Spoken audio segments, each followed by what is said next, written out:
Yes, Stalin గారు thunder CM లాగా అనిపిస్తున్నారు.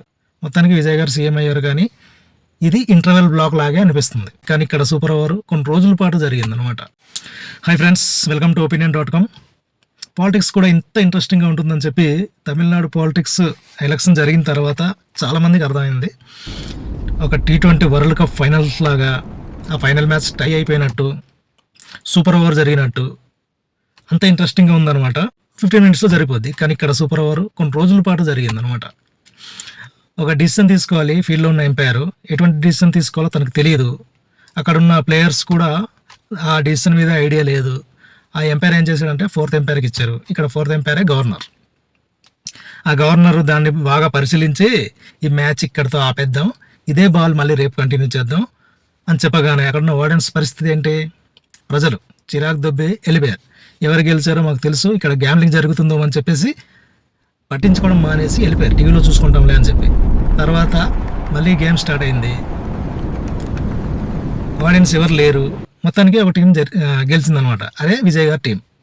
ఇప్పుడు మనము డమ్మీ పోస్ట్ అంటాం, చాలాసార్లు వింటూనే ఉంటాం. దేనికి? ఉప ముఖ్యమంత్రి, డిప్యూటీ సీఎం అనేది డమ్మీ పోస్టు. రాజ్యాంగంలో ఇటువంటి పదవే లేదని చెప్పి చాలామంది అంటుంటారు కదా. ఈ ఎలక్షన్ తర్వాత అటువంటి పవర్ఫుల్ డమ్మీ పోస్టు ఎమర్జ్ అయిందామని చెప్పి అనిపిస్తుంది. It's my opinion. అదేంటంటే ఆ పోస్ట్ పేరు ఏంటంటే టండర్ సీఎం అనమాట. ఎస్, స్టాలిన్ గారు టండర్ సీఎం లాగా అనిపిస్తున్నారు. ఇప్పుడు విజయ్ గారు బీజేపీ ఫ్యాక్టర్ పక్కన పెట్టి అన్న డిఎంకేతో కలిసి గవర్నమెంట్ ఫామ్ చేస్తే బాగుండేదేమో. ఇప్పుడు మ్యాజిక్ ఫిగర్ చాలా టైట్ పొజిషన్లో ఉంది. ఇప్పుడు విజయ్ గారు సీఎం అవ్వడానికి సపోర్ట్ చేసిన ఎమ్మెల్యేలంతా డిఎంకే నుంచి వచ్చిన వాళ్ళు. అంతే, డిఎంకే ఎలియన్స్తో ప్రజల్లోకి వెళ్ళి ఈ ఎన్నికల్లో పాల్గొన్న వాళ్ళు. ఇక్కడ ఒక డౌట్ కూడా ఉంది, అసలు స్టాలిన్ గారు ప్లాన్ ప్రకారం పంపించారా ఏంటా అని.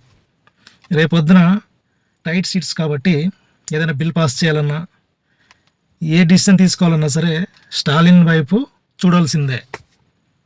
ఆయన గవర్నమెంట్ పడగొట్టేస్తాడా, ఏం జరుగుద్దో తెలియదు అనమాట. అంటే స్టాలిన్ గారు ఒక సూపర్ సీఎం అనుకోవచ్చు, టండర్ సీఎం అనుకోవచ్చు. ఇంత ఇంట్రెస్టింగ్గా సాగింది తమిళనాడు పాలిటిక్స్. మొత్తానికి విజయ్ గారు సీఎం అయ్యారు, కానీ ఇది ఇంటర్వెల్ బ్లాక్ లాగే అనిపిస్తుంది. ఇక పైన ఉంది అసలైన ట్విస్టుల మీద ట్విస్టులు. సో వేచి చూద్దాం. సక్సెస్ఫుల్గా 5 years మొత్తం విజయ్ గారు సక్సెస్ఫుల్గా సీఎంగా కొనసాగాలని కోరుకుందాం.